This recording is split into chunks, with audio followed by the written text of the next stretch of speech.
Hello, I'm Stephen Gold and I wrote The Return of Breaking Law.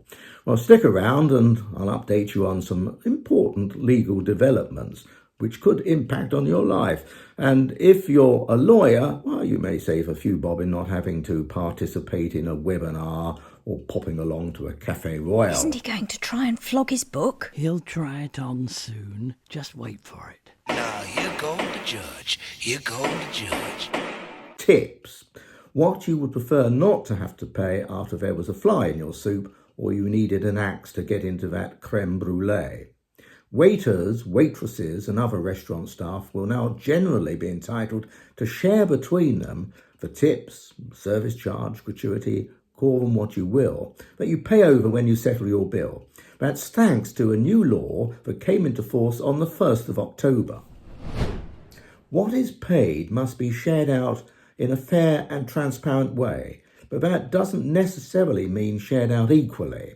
Under a code of practice that the restaurant has got to follow, the factors to be considered on how much each member of staff gets has got to include the amount of their basic pay, individual and team performance, their seniority and level of responsibility, and what the customer might have intended.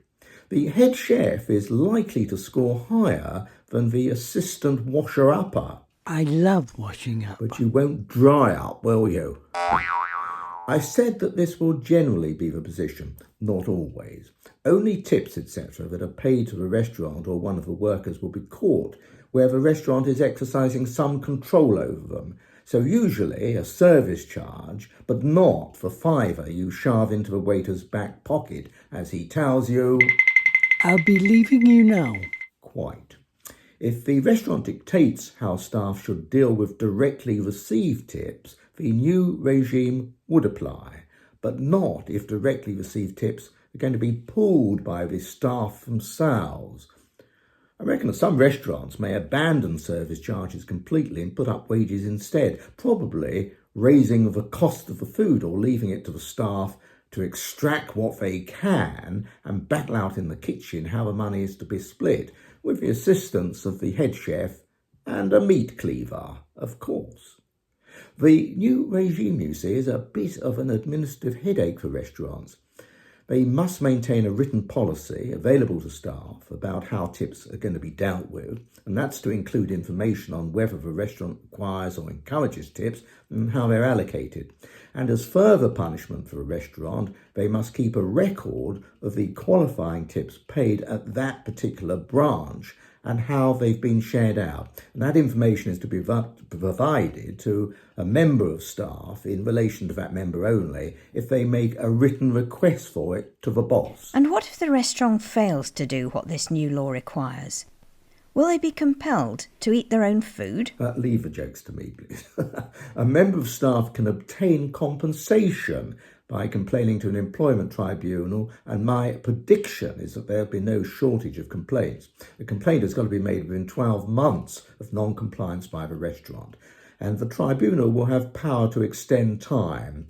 The tribunal may order the restaurant to deal with tips as the law now requires and to make appropriate payments to whoever is complaining, but also for the benefit of other staff members. Compensation? Well, yeah, for any financial loss suffered by the member of staff, but with a cap of £5,000, which is a whole lot of dinners. Separate complaints may be made for failure to keep the records or supply the information I mentioned, but for these, the staff member must go to the tribunal within 3 months of the restaurant's breach. Compensation again, up to £5,000. Well, next, I'm going to serve up a tip on saving land registry and land charges registry fees, with custard, as usual, of course. If you're buying or selling your home, you or your conveyancers will probably need to obtain copy documentation from the land registry, make a search there or use their information services. Well, the flat rate fee each time is going up by £4 on the 9th of December 2024. The fees for registering documents, which depend on how much money's been involved, like a purchase transfer deed, they're untouched. And land charges fees are rising too on the same date, generally again by a flat £4 a go. If you can do what you need to do at either registry before the 9th of December, you'll make a modest saving. The Court Funds Office's special account rate has changed. Not again. Don't blame me. I was last prattling on about the rate in my July 2024 video. Now, this is the account rate that impacts on the amount of interest that any victim of an accident that has caused them personal injury can claim from a negligent party for financial losses such as loss of earnings or 500 boxes of paracetamol. The amount of interest clocked up can be very substantial, bearing in mind that it may take several years at the least for the claim to be settled and the money to be handed over. And that interest is closely allied to the Bank of England's base rate, which, as you know, goes up and down like a yo-yo. To reflect the latest base rate change, the Court Fund Office's special account rate has been reduced by 0.25% to 5%, as from the 19th of September 2024. For those who are passionate about the rate, you'll see a record of the various changes which have taken place in the rate since June of 2020. Delicious. You'll be lucky if you get through this video without being falsely told that your TV licence has expired or that you were out when the courier called, so please contact us to rearrange delivery. Or we're about to debit £400 to your account. Do let us know if this might be wrong. Scams, scams, scams. The bigger money scams tend to involve you being duped into instructing your bank to make a transfer of money from your account into the account of the scammer. Whether you got your money back has always been uncertain. Often you haven't. But under a new scheme, which will apply to payments made to the scammers on or after the 7th of October 2024, the chances of you being reimbursed have shot up considerably. The scheme has been forced on banks by the Payment Systems Regulator and the 2023 Financial Services and Markets Act, to which homage should be paid.